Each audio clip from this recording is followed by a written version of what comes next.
In all honesty, we don't. I can only speculate. Where Okay. things are at. The fines on the books. We placed the first month's worth of fines into an escrow account, Okay. so that the owner of the property is not out the money if the city does not relax or waive the fines. Okay. So it ties up some of our funds, but he's protected and it buys us time. Okay. What we're hoping is that.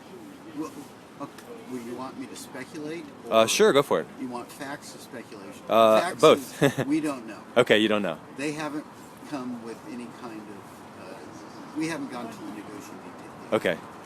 What we hope that will happen is that we believe that the city likes the idea. Mhm. They just can't stand the location. Yeah. For lots of reasons.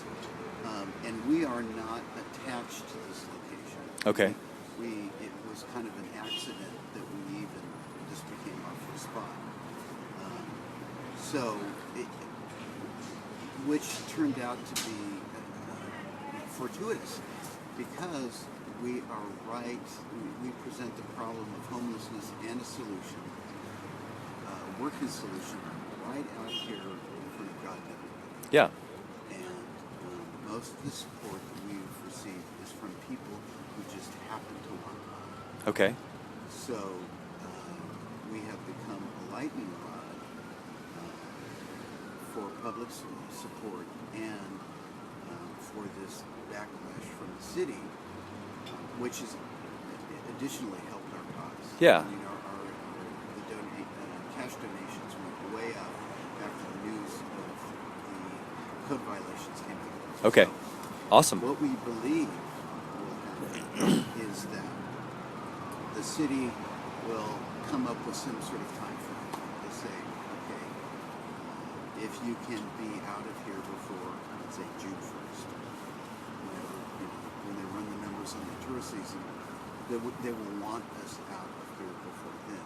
In exchange, we want them to offer us another location. Okay.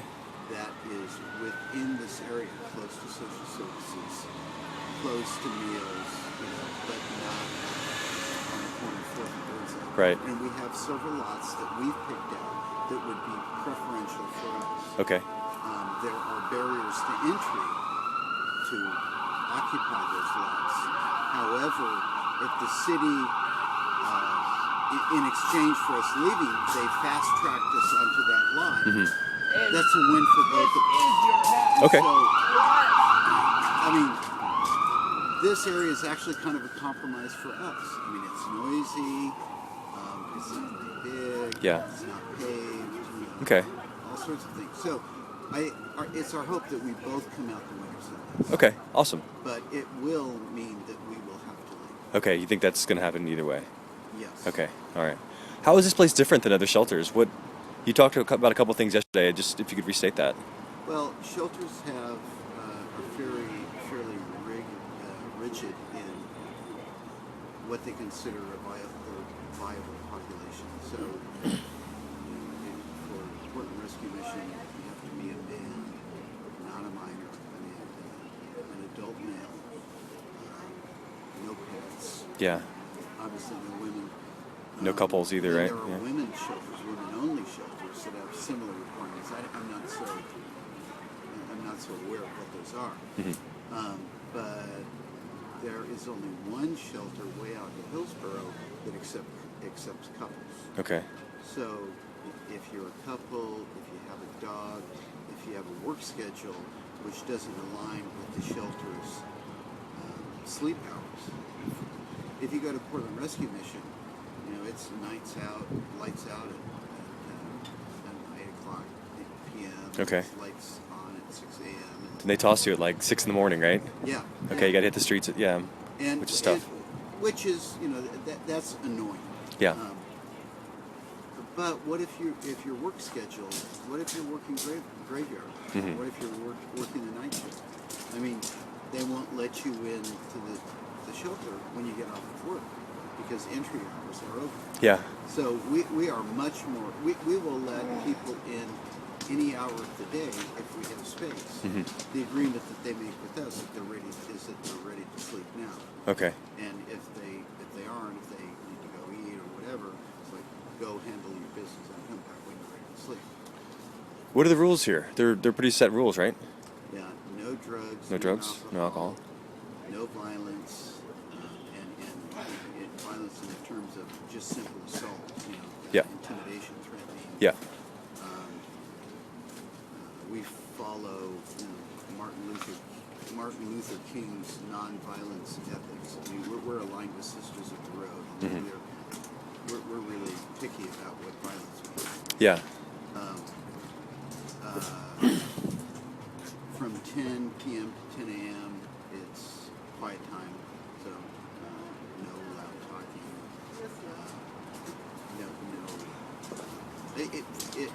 For instance, if a couple gets in a fight or if there's an altercation, they have to leave.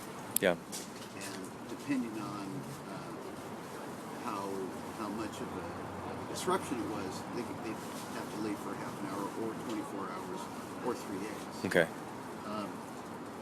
We are self-policed, which is a big distinction from a shelter, because they have externally opposed organization. There are staff members that police the sleeping areas. Here, it's members of the community that police inside. How does that work? Like, you put together a jury or a council and Well, no, make decisions? It's actually not that organized. Okay.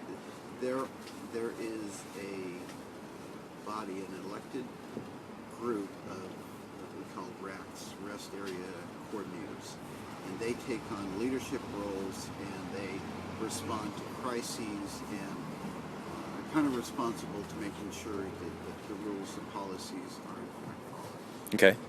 And again, that's kind of organic and not necessarily as rigorous as it it ideally should be, but it works. Yeah. I mean, we have had zero police contact. Zero police contact. Wow. That's awesome. Yeah. I mean, not even a policeman or parole officer coming here with a warrant. Yeah. I mean, there have been no policemen on this property. Like no disturbances that needed backup on. You guys have taken care of it all yourself. Sounds like. Yes. Okay. Yes. And we try to mitigate any threats out on the sidewalk. I mean, we really try to be good neighbors. Yeah. We sweep the sidewalks, sometimes all around this block, and at the very least to our neighbor restaurants. We have had no complaints from actual businesses around here. The folks that filed the complaint originally on this property for the code violations, there's good evidence that it was sort of a gang for large real estate owners in this vicinity that really want to develop this property and work in the way. Yeah. So there's no substantive issues with us. And I heard. Okay. I heard the folks redoing the hotel right there, or is it right there across the street? They had some issues with it as well. I saw a piece in the paper about that. You talked to them at all? The city owns that property across the street, and there are various ideas tossed out about what it's going to become, and it's kind of whichever way the wind's blowing now. Yeah. Yeah. Okay. And the Grove Hotel is like across the street there, right? No, that's the Grove. that's Okay. the Grove. All right. Hey. All right. Interesting. Hey, how's it going? Love you guys. Yeah, you too, man. Are you filming him? Yeah, we're doing a little I'm interview. actually being interviewed. Yeah. Yeah. Well, all right. Anything else people need to know about what's happening here? Any new developments? Well, the key message is really we are the most open of any and most flexible of any emergency shelter around. And we have space for 70 people to sleep every night. Okay. Awesome. And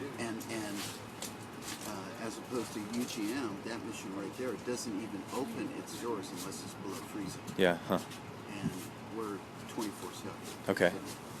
And people can make donations. Is that you accepting donations? Yeah. I mean, that's not that's not the forefront of our business. I mean, Sure. we're not how can I say? we're not like the Salvation Army guy, you know, Yeah. at Christmas. Yeah, We totally. accept donations, but we do not solicit them. Okay, interesting. So you survive based on donations, and how do you survive? Well, You pay the rent. You pay rent, right? We've received one grant so far,